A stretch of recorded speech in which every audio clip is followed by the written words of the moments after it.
আর দেরি করলো না, আর বিলম্ব করলো না, একেবারে তাড়াতাড়ি করে সুবহানাল্লাহ ওযু গোসল করে লিয়া টাটকা করে সুন্দর পাঞ্জাবি পরে লিয়া সুন্নতি টুপি পরে লিয়া এবার আলকামাকে বলছেন, আলকামা এই রাতের বেলাতে এবার তোমাকে আমাকে যেতে হবে, সকাল বেলাতে আবার মালিকের বাড়িতে চলে আসতে হবে।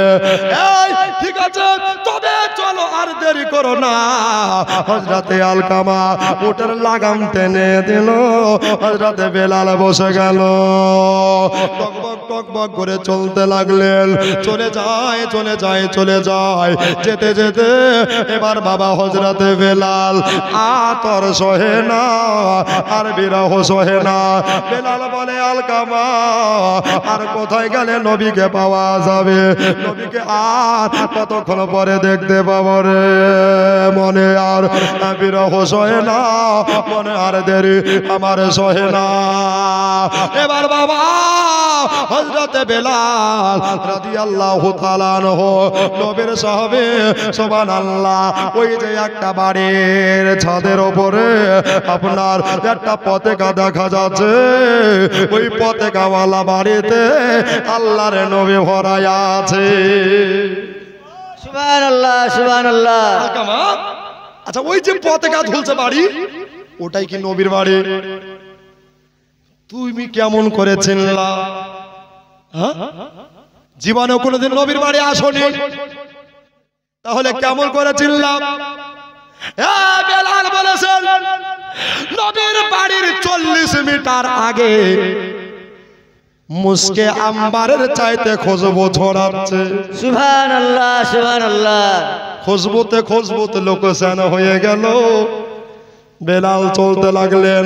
আলকামা বললেন, বেলাল গো, এখানে অনেক রাত হয়ে গেছে, হয়তো আল্লাহর নবী আরাম বিরাম করতে লাগবেন, আল্লাহর নবী হয়তো নামাজে রত থাকবে, ইবাদতে মাশগুল হবে, নবীকে ডিস্টার্ব দিলে হবে না। সুবহানাল্লাহ। হযরত বেলালের চোখ দিয়ে পানি পড়তে লাগলো। আল্লাহ গো, নবী যদি না দেখতে পাই তাহলে আমার জীবনের সব বৃথা হয়ে যাবে। সুবহানাল্লাহ সুবহানাল্লাহ। করে জানের রিস্ক লিয়া, জানের ভয় না করে নবীকে দেখবার জন্য আসলাম, আর যদি আশা না পূর্ণ হয় তাহলে সব আমার বরবাদ হয়ে যাবে। খোদা গো, তুমি আশা ভঙ্গ করো না, নবীকে একবার দেখার সুযোগ মিলাইয়া দিও। এবার আলকামা উটের লাগাম ধরে টেনে আসে। হযরতে বেলাল এক পা দু পা করে বাবা আশিকে বেলাল নবীর দরজার সামনে হাজির হয়ে গেছে। দরজায় 1 ঘন্টা 2 ঘন্টা দাঁড়িয়ে থাকলো। মা বোনেরা, আমার দাদারা দিদিরা রে, 1 ঘন্টা দাঁড়িয়ে যাওয়ার পরে আলকামা বললেন, আজকে বেলাল বাড়ি চলো, কালকে তোমারে নিয়ে আসবো, আল্লাহর নবীর সম্মুখে আলোচনা করব, তারপরে তোমারে নিয়ে আসবো। বেলাল বলেছিল, না না না, এটা কোনোদিন হতে পারে না, এই জায়গাতে কিয়ামতের সকাল অবধি দাঁড়িয়ে থাকবো, আমি বেলাল নবীকে না দেখে বাড়ি যাব না। সুবহানাল্লাহ সুবহানাল্লাহ। আরে বাপ রে, এত মোহব্বত। আলকামা বসে গেল। মানুষ 1 ঘন্টা দাঁড়ায়, 2 ঘন্টা দাঁড়ায়, তারপরে কিন্তু রেগে যায়, নাকি বলছেন? রাগ করে বাড়ি চলে যায়। আলকামা বসে গেলেন। বেলাল দাঁড়িয়ে গেছে নবীকে দেখার জন্য। তবে নসিবে যদি থাকে এমনি এমনি পাবে, না থাকলে 1000 চেষ্টা করলেও পাবে না।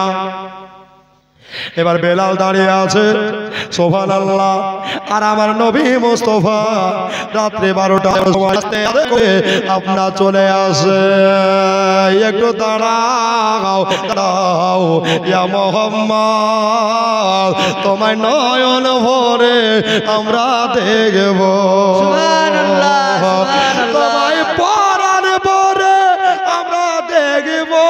জোরে সুবহানাল্লাহ সুবহানাল্লাহ। হাত তুলে বলেন তো ইয়া রাসূলুল্লাহ, ইয়া রাসূলুল্লাহ, বলেন তো ইয়া হাবিবাল্লাহ, ইয়া হাবিবাল্লাহ।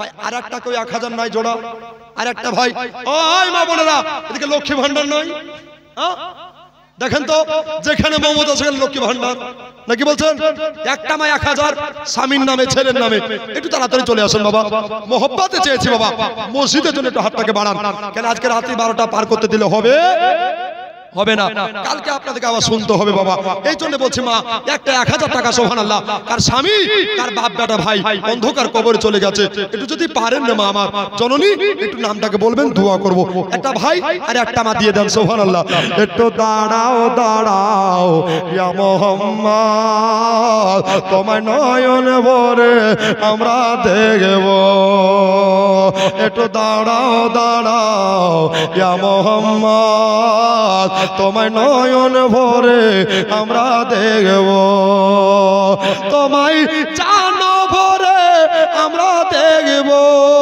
মনের স্বাদ মিটায়া তোমায় দেখব একটু দাঁড়াও দাঁড়াও ইয়া মুহাম্মদ তোমায় নয়ন ভরে আমরা দেখব একটু দাঁড়াও দাঁড়াও ইয়া মুহাম্মদ তোমায় পরাণ ভরে আমরা দেখব জোরে বলে দেন সুবহানাল্লাহ সুবহানাল্লাহ বেলাল দাঁড়িয়ে আছে এবার নবী এক পা দুপা করে আগা